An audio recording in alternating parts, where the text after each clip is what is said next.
Welcome back to your channel. तो आज हम डिस्कस करने वाले हैं साधन पाठ के 40 श्लोका से, जो कि है हमारे शौच के ऊपर। तो शौचात स्वांग जुगुप्सा परे संसर्ग, यानी कि शौच develop aversion towards one's own body and even aversion to contact with other body. तो शौच के सिद्ध होने पर, जो कि हमारा नियम है, शौच के सिद्ध होने पर क्या होता है कि अपने अंग से और दूसरों के अंगों से संसर्ग होने की जो इच्छा है वह साधक की खत्म हो जाती है। नेक्स्ट श्लोका इज उस भीतर की शुद्धि का फल बताते हैं कि इस शुद्धि से और क्या मिलता है। सत्व शुद्धि, सौमन एस्काग्रे, इंद्रिय जयात्म दर्शन, योगत्वानि च, यानी कि इसके सिवा और क्या मिलेगा। शौच के सिद्ध होने पर अंतःकरण की शुद्धि होगी, मन में प्रसन्नता होगी, चित्त की एकाग्रता डेवलप होगी, इंद्रियों का वश में होना होगा और आत्म साक्षात्कार की योग्यता आएगी। ये जो पांचों बेनिफिट्स हैं ये शौच से ही मिलेंगे, यानी कि उस प्योरिटी से ही आएंगे। Gain of purity of sattva, cheerfulness of mind, one pointedness, mastery over senses and becoming fit for self realization. Next अब संतोषा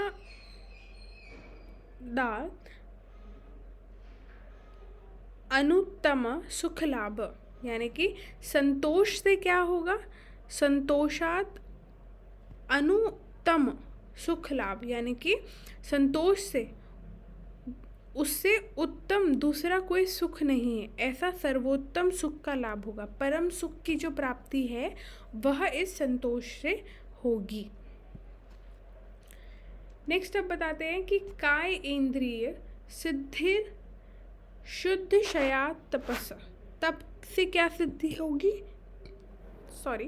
तप से क्या सिद्धि होगी। Purification of body and senses, जो कि हम आगे देखेंगे कि दूसरे के शरीर में जाने की, दूर देश में किसी की बातें सुनना देखना, दूर दृष्टा जो होते हैं वह तप से बनते हैं। Purification of body and senses की जो सिद्धि है वह हमारे तप से मिलती है साधक को। नेक्स्ट इज स्वाध्याय आदि इष्ट देवता संप्रयोग, यानी कि स्वाध्याय की मदद से इष्ट देवता की प्राप्ति या साक्षात्कार होता है। इष्ट देवता का दर्शन जो है वो स्वाध्याय की सिद्धि से होता है। नेक्स्ट समाधि सिद्धिर ईश्वर प्रणिधाना, यानी कि ईश्वर प्रणिधान से समाधि की सिद्धि होती है।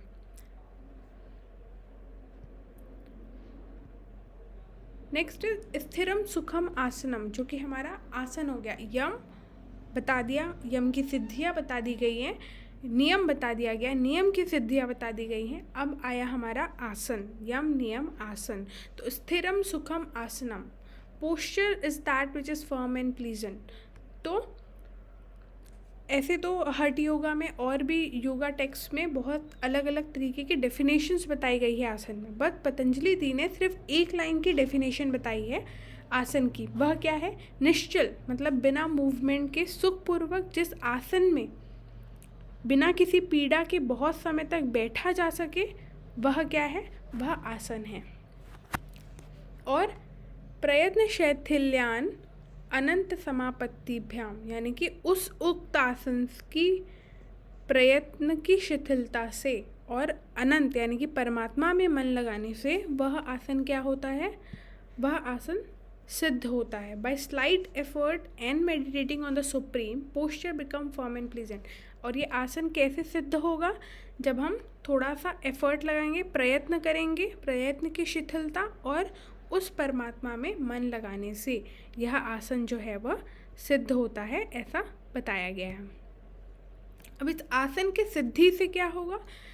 ततो द्वंद्वा अभिघात, यानी कि उस आसन की सिद्धि से शीत उष्ण यानी कि सर्दी गर्मी और भी जो द्वंद्व है उनसे साधक को कभी कोई नुकसान नहीं होता है। तो वही यहाँ पे बताया गया है। प्राणायाम बताया गया। आसन हो गए, आसन की डेफिनेशन, उसको कैसे स्टेबलाइज किया, कैसे सिद्ध किया जाएगा वो, और उसका फल, ये तीनों ही बता दिए गए। अब प्राणायाम के बारे में बताते हैं। तो प्राणायाम के बारे में कहा गया है, तस्मिन् सति श्वास प्रश्वास योग गति विच्छेद प्राणायाम, यानी कि उस आसन की सिद्धि के बाद श्वास और प्रश्वास की गति का रुक जाना ही प्राणायाम है। After asana there comes control over breath, inhalation and exhalation, that is your pranayama. Then प्राणायाम के भेद बताते हुए 3 भेद पहले बताते हैं पहले श्लोक में 50th श्लोक में, कि बाहिर अभ्यंतर स्तंभ वृत्ति देश काल संख्या भी दीर्घ सूक्ष्म, यानी कि उस उक्त प्राणायाम, वह जो उक्त प्राणायाम है वो 3 तरीके के हैं। बाहिर यानी कि एक्सटर्नल, अभ्यंतर यानी कि इंटरनल, स्तंभ यानी कि रिटेंशन, तो इन्हेलेशन, एक्सहेलेशन और कुंभक।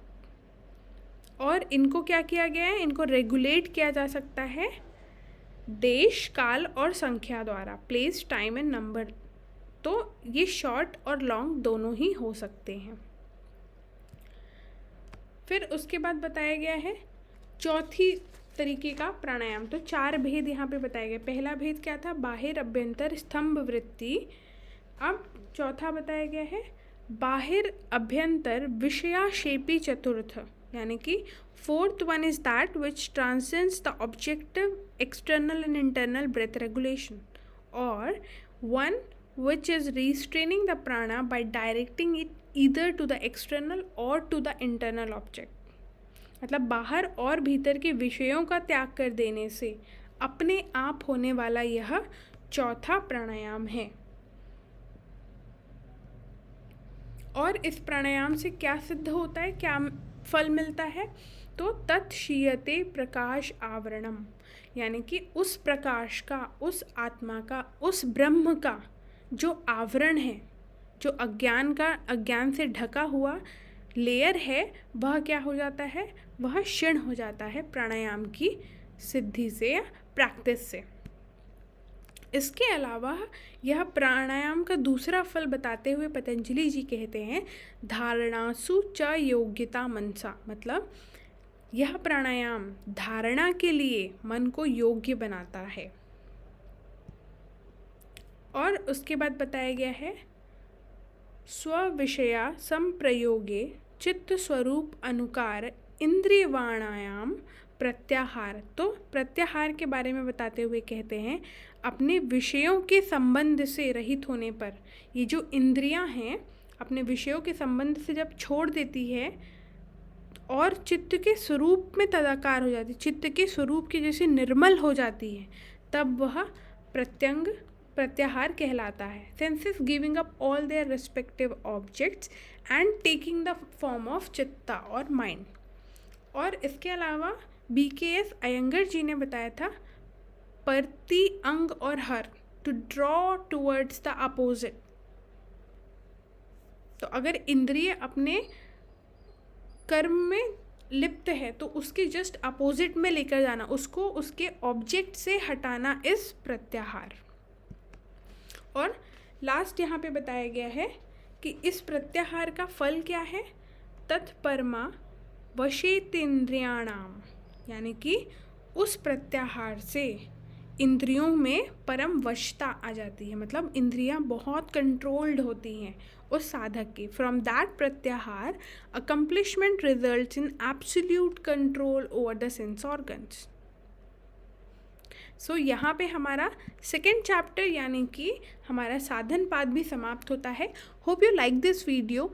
Don't forget to like, share and subscribe our channel. Thanks for watching.